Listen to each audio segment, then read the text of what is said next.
salam sejahtera dan salam keluarga Malaysia. Dalam video ini, kami akan membentangkan dan mengupas mengenai tajuk pasaran digital.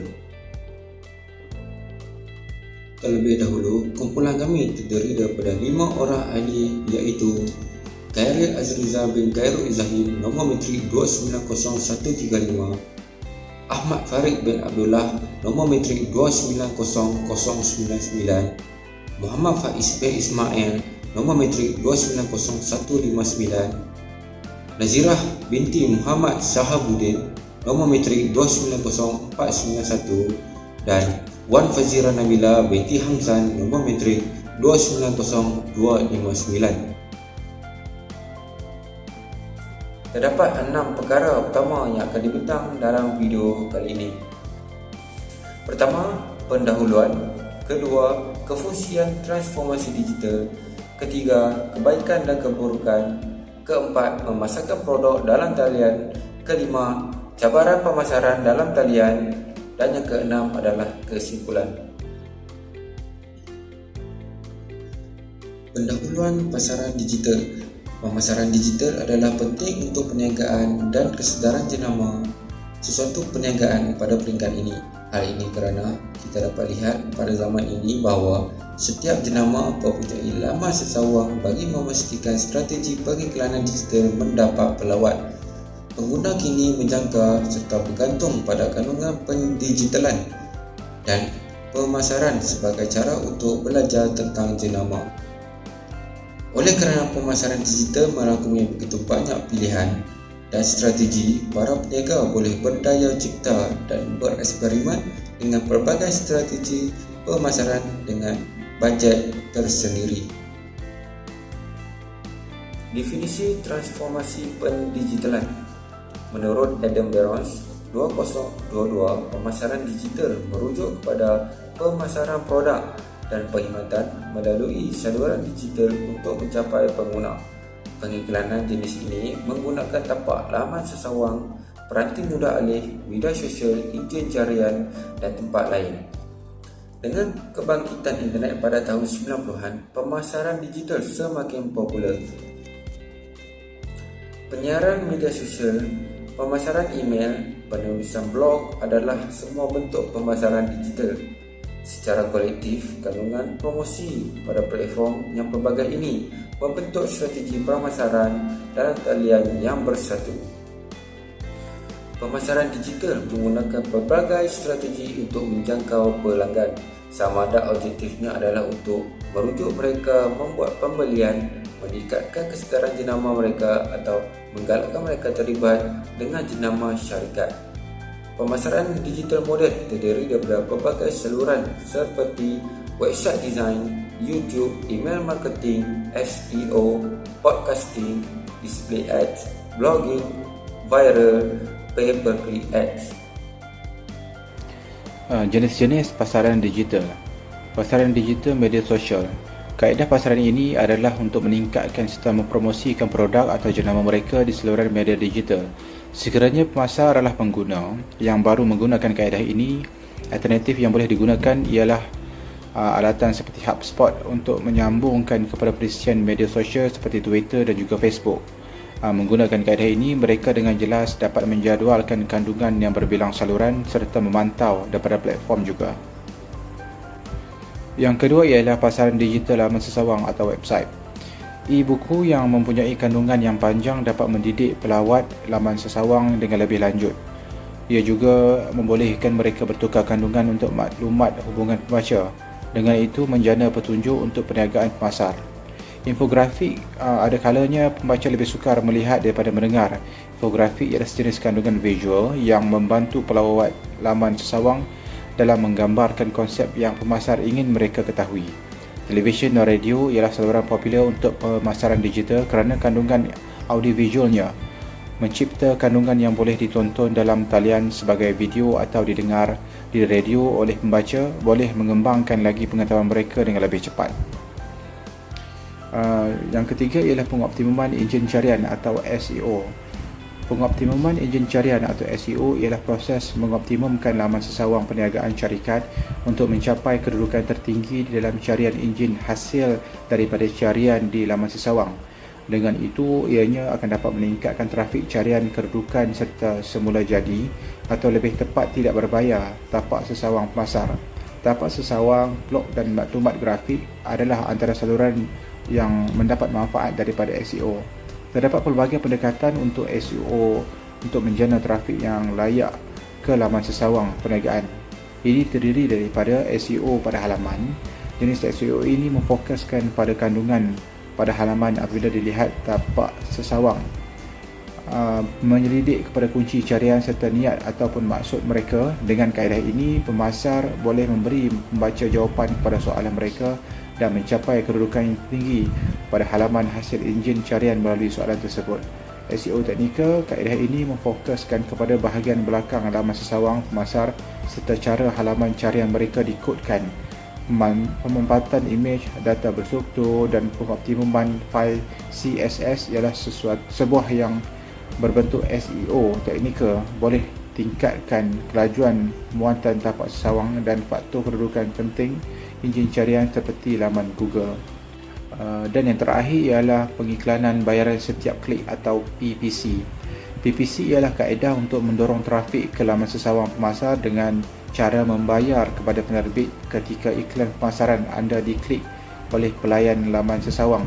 Antara jenis PPC biasa ialah Google Ads. Kaedah ini membolehkan pemasar membayar untuk kedudukan teratas pada hasil enjin carian melalui Google pada kadar setiap klik pautan yang mereka letakkan.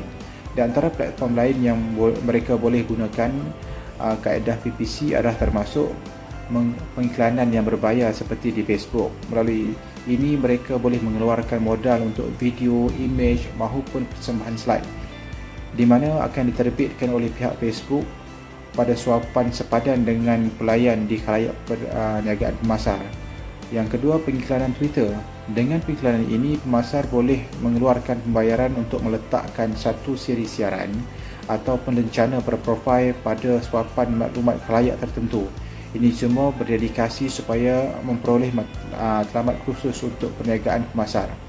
Matlamat ini juga boleh menjadi trafik laman sesawang supaya lebih ramai pengikut pada akaun Twitter, pelibatan tweet ataupun muat turun aplikasi tersebut. Dan yang ketiga ialah pengiklanan list scan. Melalui kaedah ini, pengguna boleh mengeluarkan pembayaran untuk menghantar mesej terus kepada pelayar list scan yang lain mengikut industri mereka. Kebaikan dan keburukan pasaran digital. Kebaikan pasaran digital. Pertama, pemasaran digital membantu pemasar berhubung dengan individu yang berminat dengan perniagaan mereka. Kaedah pengiklanan tradisional menyukarkan untuk menjangkau pelayar yang mempunyai minat terhadap produk dan perkhidmatan pemasar. Walau bagaimanapun, pemasaran digital membolehkan pemasar menyasarkan hanya mereka yang berminat dengan produk yang dipasarkan. Kaedah tradisional menjadikannya mencabar dan menjangkau individu yang mempunyai minat terhadap produk dan perkhidmatan pengeluar. Para pemasar membelanjakan wang demi pemasaran kepada petunjuk yang mungkin tidak mendatangkan minat terhadap perkhidmatan dan pemasar.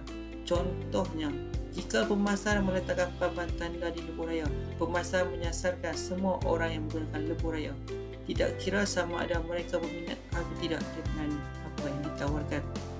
Melalui pemasaran digital, pemasar menjangkau individu yang berminat dengan perniagaan. Strategi pemasaran ini membolehkan mereka menyasarkan individu yang ingin produk atau perkhidmatannya. Jika mereka menjalankan kempen, mereka boleh menyasarkan terus kepada individu tertentu bagi menarik minat terhadap produk dan perkhidmatan secara khusus serta terus menghubungi mereka. Pemasaran menjangkau orang yang mencari perniagaan mereka secara aktif berbanding mereka yang hanya melepasi papan tanda dan pemasar. Khayalat sasaran ialah kumpulan individu yang mereka percaya dan berminat dengan perniagaan mereka. Berdasarkan maklumat ini, mereka boleh menyasarkan perniagaan syarikat kepada individu berada dalam pasaran sasaran mereka. kebaikan pemasaran digital kedua. Pemasaran digital menjana pulangan pelaburan yang tinggi.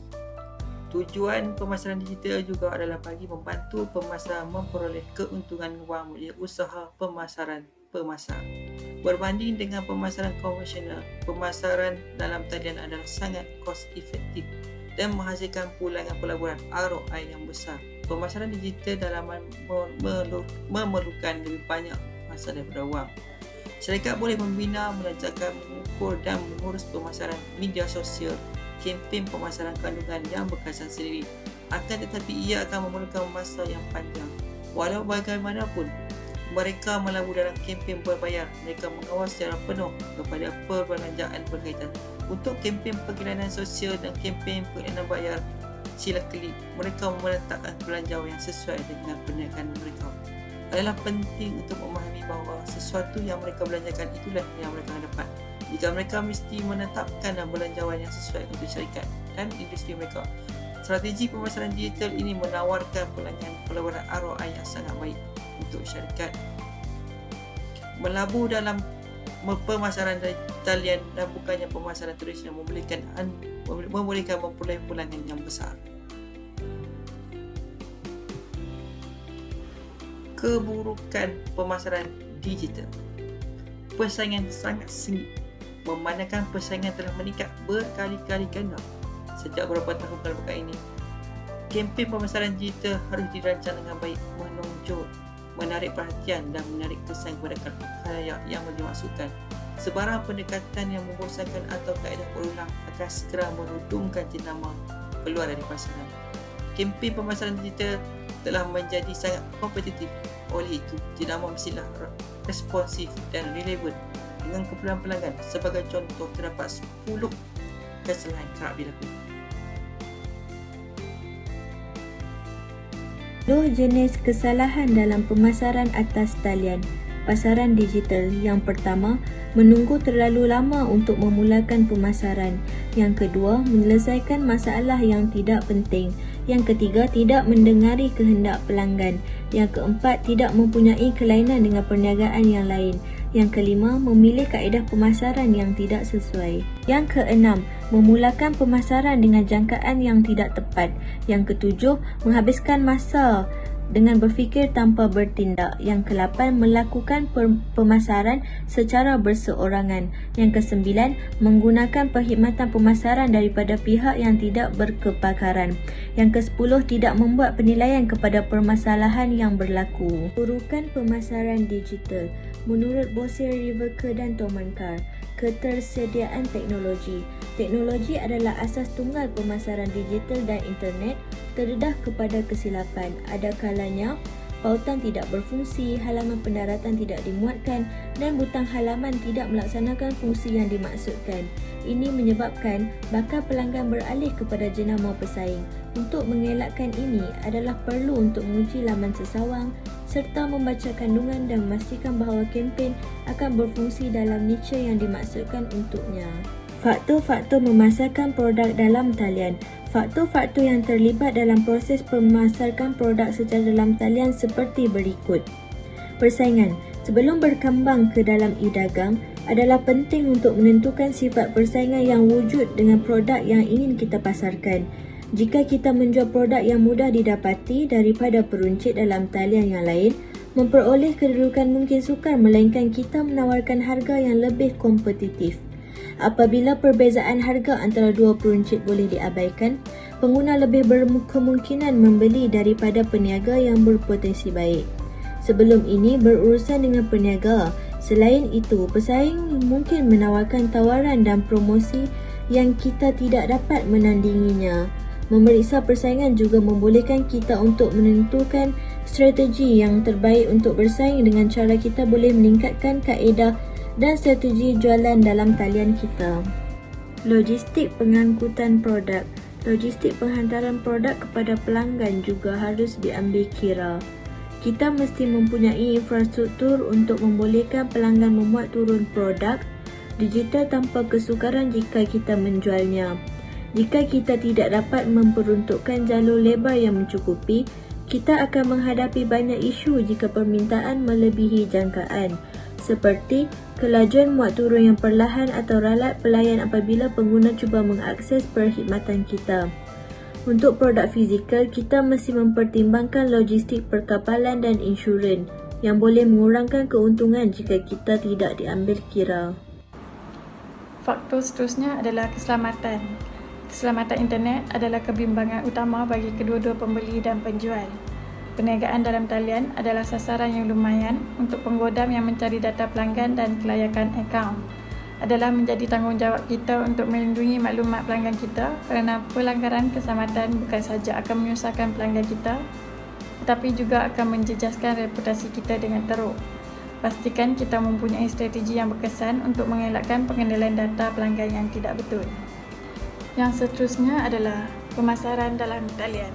Memasarkan produk pakaian jenama kita dalam talian memerlukan pendedahan pada platform media sosial dan iklan yang disasarkan yang direka untuk mendorong trafik ke laman sesawang kita. Kita juga perlu membuat atau mengemas kini laman sesawang yang mesra pengguna dan menarik secara visual untuk perniagaan kita. Laman sesawang yang direka dengan buruk akan mengganggu pelawat dan mungkin menghalang mereka daripada menggunakan perkhidmatan kita. Pastikan laman sesawang boleh mengendalikan kemasukan pelawat kerana mereka yang tidak dapat mengaksesnya mungkin tidak akan berhasrat untuk melawatnya semula pada masa hadapan. Cabaran pemasaran dalam talian menurut TMF Group. Yang pertama, memulakan perniagaan. Terdapat 9 tata cara yang perlu dipatuhi apabila mahu mendaftarkan perniagaan yang akan mengambil waktu sehingga 14 hari untuk diselesaikan. Setiap permohonan baru haruslah melalui Suruhanjaya Syarikat Malaysia SSM pada borang yang diwajibkan dalam kurungan 13A bagi memastikan cadangan bagi nama syarikat yang bakal ditubuhkan setelah ini. Setelah semua prosedur pendaftaran selesai, pemilik boleh membuka akaun bank serta mendaftar cukai bagi barangan dan perkhidmatan serta beberapa keperluan yang lain seperti kumpulan wang simpanan pekerja KWSP. Seterusnya, mendaftarkan harta. Mendaftarkan harta memerlukan peguam untuk menjalankan carian yang diperlukan dan perjanjian jual beli ditandatangani di hadapan mereka. Memorandum pemindahan kurungan 14A hendaklah dihantar ke pejabat stamp untuk penghakiman dan dinilai oleh JPPH iaitu Jabatan Penilaian dan Perkhidmatan Harta. Sebelum duty stamp dibayar dan pindah milik didaftarkan di pejabat tanah atau pejabat pendaftaran. Bagi kesimpulan pula, geografi mengahadkan pemasaran tradisional dan penciptaan kempen pemasaran antarabangsa boleh menjadi sukar, mahal dan intensif buruk. Walau bagaimanapun, dengan adanya pemasaran digital di internet, capaian yang boleh anda capai adalah sangat besar dan lebih meluas. Dengan adanya kedai dalam talian, pemilik perniagaan tempatan yang sangat kecil boleh menjangkau pemasaran ke peringkat antarabangsa. Ini tidak dapat dilakukan dengan pemasaran konvensional kerana kos yang sangat mahal. Kebolehcapaian dalam talian ini telah membolehkan perniagaan meneroka pelbagai peluang pertumbuhan dalam mengembangkan perniagaan. Gabungan capaian global dan ketelatan mewakili peluang yang luar biasa untuk mana-mana perniagaan digital.